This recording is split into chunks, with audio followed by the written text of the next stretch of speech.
আপনি কি আপনার সম্পদের হিসাব দিতে রেডি আছেন? মানে আপনি কি আপনার সম্পদের হিসাব দিবেন? আপনার সাবেক এপিএস জনাব মোয়াজ্জেমের বিরুদ্ধে দুর্নীতি তদন্ত করছে দুদক। তার বিরুদ্ধে শত কোটি টাকার দুর্নীতির অভিযোগ রয়েছে। তিনি দুর্নীতিতে জড়িয়ে পড়েছেন। আমাদের প্রশ্ন, এটি আপনি কখন জানতে পেরেছিলেন এবং দুর্নীতিতে জড়িয়ে তিনি আপনার নাম এবং প্রভাব খাটিয়েছেন কিনা? কারণ তার পক্ষে তো আর কোনো এক্সিকিউটিভ সিদ্ধান্ত নেওয়া সম্ভব না, সিদ্ধান্ত আপনার পক্ষে নেওয়া সম্ভব। আপনিও এটার সঙ্গে আসলে জড়িয়েছেন কিনা, যদি আপনি ফেয়ার ট্রায়াল চান, আপনারও আসলে দুদকে হাজিরা দেওয়া উচিত কিনা, পুরোটা নিয়ে যদি একটু বলেন। এটা তো খালেদ ভাই, এটা তো মানে বিভিন্ন রিপোর্টে আসলে পারসেপশন তৈরি করা হয়েছে। এখন যদি আমি প্রথম দিক থেকে বলি যে মোয়াজ্জেম নিজে অব্যাহতি দিয়েছে, তো অব্যাহতি দেওয়ার পরে এটা সংবাদ মাধ্যমে প্রচার করা হলো যে এটা করা হয়েছে, এটা মানে তাকে বহিষ্কার করা হয়েছে, মানে অপসারণ করা হয়েছে। অব্যাহতি আর অপসারণের মধ্যে তো পার্থক্য আছে। তো এটাকে প্রচারটা করা হয়েছে প্রাথমিকভাবে ভিন্নভাবে, এবং পরবর্তীতে আমি যেটা বললাম যে এই যে গোয়েন্দা সংস্থা চোথায় নিউজ করে 311 কোটির একটা নাম্বার উইদাউট এনি রেফারেন্স উঠাই দেয়া। এখন আমি টকশোতেও একজন নেতাকে বলতে শুনলাম যে 200 কোটি তার অ্যাকাউন্টে পাওয়া গেছে নাকি, এটা কোনো ব্যবস্থা সরকার নিচ্ছে না কেন। কিন্তু আপনি যদি দেখেন সে সময় করেন যে আমি কিন্তু যখন অভিযোগটা আসে তখন আমি নিজে দুদকের চেয়ারম্যানকে অনুরোধ করছি এই বিষয়ে করার জন্য, তদন্ত করার জন্য, এবং দুদকে সেটা তদন্ত চলমান আছে। সর্বশেষ আমার খোঁজ নেওয়ার যখন সুযোগ হয়েছে তখন আমি যতদূর জেনেছি যে কোনো প্রকার দুদক সাধারণত কি দেখে থাকে, কোনো নতুন সম্পত্তি ক্রয়, ব্যাংক অ্যাকাউন্ট, মানি লন্ডারিং, এই বিষয়গুলো আছে কিনা, এই ধরনের কোনো প্রকার প্রমাণ তারা পান নাই। একটা জিনিস পেয়েছেন, সেটা হচ্ছে মোয়াজ্জেমের ভাইয়ের বড় ভাইয়ের ব্যাংক অ্যাকাউন্টে 14 লাখ টাকা একবার ঢুকছে, আবার বের করা হয়েছে। এবং সেটার ব্যাপারে আমি পরে জানতে চাই, আমি যতটুকু জানতে পেরেছি যে সেটা ওর মায়ের চিকিৎসার জন্য কোনো একটা ভিসা ইস্যুর জন্য হচ্ছে অ্যাকাউন্টের টাকা দেখাতে হয়, এই জন্য কারো থেকে ধার নিয়ে সেটা ঢুকানো হয়েছিল এবং পরবর্তীতে বের করে আবার পরিশোধ করা হয়েছে। তো এটা আমারও দায় বর্তায় যে এটা খোঁজ নেওয়া, যে আমার ওটা ক্ষমতার অপব্যবহার করে কেউ দুর্নীতি করছে কিনা। সেই জায়গা থেকে কিন্তু দুদককে আপনি মোহন ভাইকে জিজ্ঞেস করতে পারেন। আমি নিজে ওনাকে ফোন করে বলেছি যে আপনি করেন, এবং আমি গোয়েন্দা সংস্থা এনএসআই ডিজিএফআই দুইটাকেই বলছি যে আপনারা এটা নিয়ে অনুসন্ধান করেন, করে আমাকে জানান যে কোথায় আসলে দুর্নীতি হয়েছে। কিন্তু সেরকম কিছু আমরা এখন পর্যন্ত পাই নাই। সেরকম কিছু দুদকেও পেয়েছে বলে আমি সর্বশেষ আপডেট জানি না। অবশ্যই সেটা যেহেতু তদন্ত চলমান আছে, সেটার বিষয়ে রিপোর্ট পাওয়া যাবে, সবাই দেখবে। কিন্তু এটা এই যে রিপোর্ট করে সমানে বিভিন্ন জায়গায় মিম বানিয়ে বা ফেসবুক পোস্টে একটা পারসেপশন যে তৈরি করা হলো যে এপিএস দুর্নীতি করছে মানে উপদেষ্টাও দুর্নীতি করছে।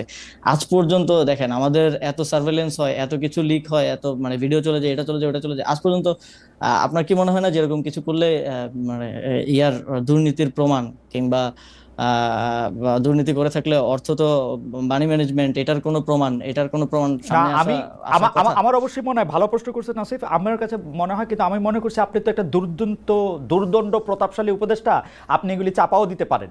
সেই জন্য এটা হইতে পারে আর কি, যে আমরা জানতে পারতেছি না, আমরা যারা সাধারণ লোক। আমি প্রশ্নটা একটু অন্যভাবে করি।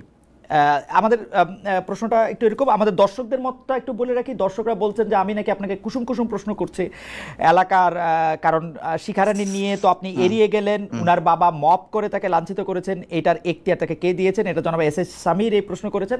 আপনি এটার জবাব একটু এটার পরে দিয়ে, আপনি শুধু এইটা বলেন যে ডক্টর মোহাম্মদ ইউনূস বলেছিলেন যে তার উপদেষ্টারা এবং তার সরকারে যারা থাকবেন তারা সম্পদের হিসাব দিবেন।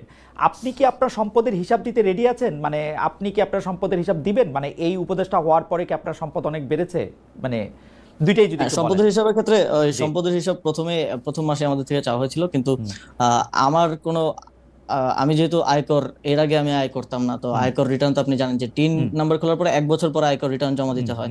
তো আয়কর রিটার্ন জমা দেওয়ার সময়টা হয় না, সে কারণে আমি সম্পদের হিসাব দিতে পারি না। আমি ক্যাবিনেটকে অবগত করেছি যে আমি এর আগে কোনো আয় করতাম না, যে কারণে আমার 3 নাম্বারটা নতুন খোলা হয়েছে।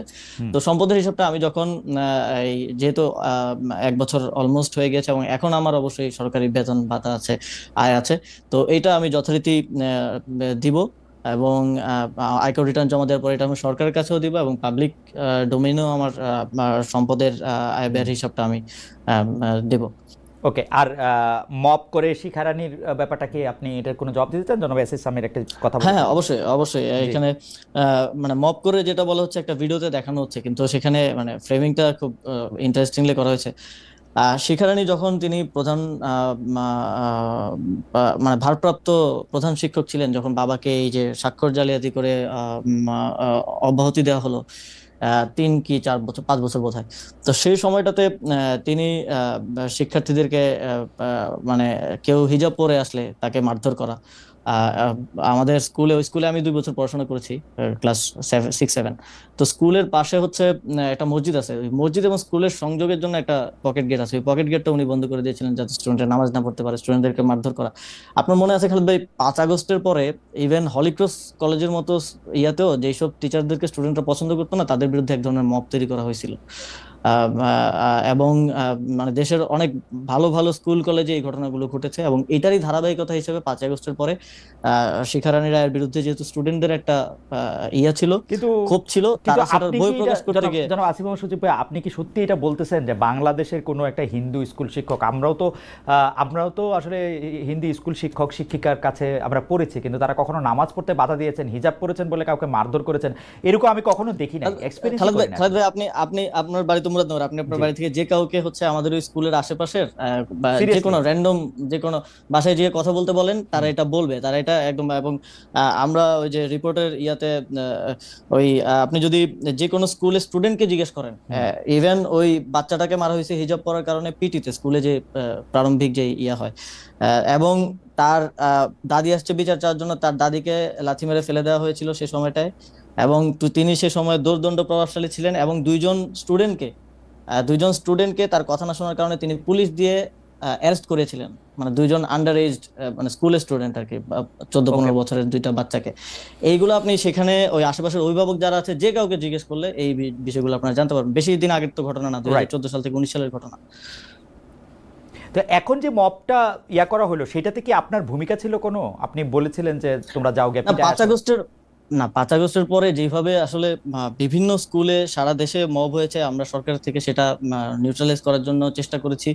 শিক্ষা মন্ত্রণালয় সে সময় কাজ করেছে, এবং সেখানে ওই যে একটা ভিডিওতে যেখানে দেখানো হচ্ছে, সেখানে বাবা মূলত গিয়েছিলেন তাকে সেখান থেকে মানে বাঁচানোর জন্য। মানে শিক্ষার্থীদের থেকে শিক্ষার্থীরা প্রথমে দাবি করে পদত্যাগের, তিনি পদত্যাগ করতে রাজি না হলে এক ধরনের মানে মব তৈরি করা হয়, এবং ওই ধরনের সিচুয়েশন তৈরি করা হয়। কিন্তু পূর্ববর্তী শত্রুতা এবং ইয়ার জের ধরে তিনি দায়টা আমাদের উপরে, বাবার উপরে দিয়েছেন। এবং ওই শত্রুতার রেশটা যদি আমি বলি, তাহলে তিনি এই যে স্বাক্ষর জালিয়াতি করে বাবাকে অপসারণ করার কারণেই তো উনি আসলে প্রধান শিক্ষক, উনি তো বেনিফিশিয়ারি ওটার, উনি প্রধান শিক্ষিকা হতে পেরেছেন। এবং পরবর্তীতে শিক্ষা বোর্ড সেখানে দেয় যে ওনাকে আবার পুনর্বহাল করার জন্য, আমার মনে যেহেতু হয় এটা ভুয়া। এবং সেখানেও ওনারা মানেননি, হাইকোর্টে ওনারা রিট করেছেন, 2বার রিট করেছেন, 2বারই ভার্ডিক্ট বাবার পক্ষে আসে। এবং পরবর্তীতে বাবা তার ওই যে 5 বছর যে চাকরিতে ছিলেন না, সেই বকেয়া বেতন ভাতা সহ আবার চাকরি পুনরায় ফেরত পান 2020 সালে। আমার মনে হয় এই ব্যাপারটা আসলে আদালতে ট্রাই করা উচিত, কারণ আপনি আপনার কথা বলছেন, তারা তাদের কথা বলছেন, সেই ব্যাপারটা আসলে আদালতে দেখা উচিত। না, অবশ্যই আমি আদালতে ট্রাই করবো, অবশ্যই আমাদের কাছে সব এভিডেন্স আছে। রাইট।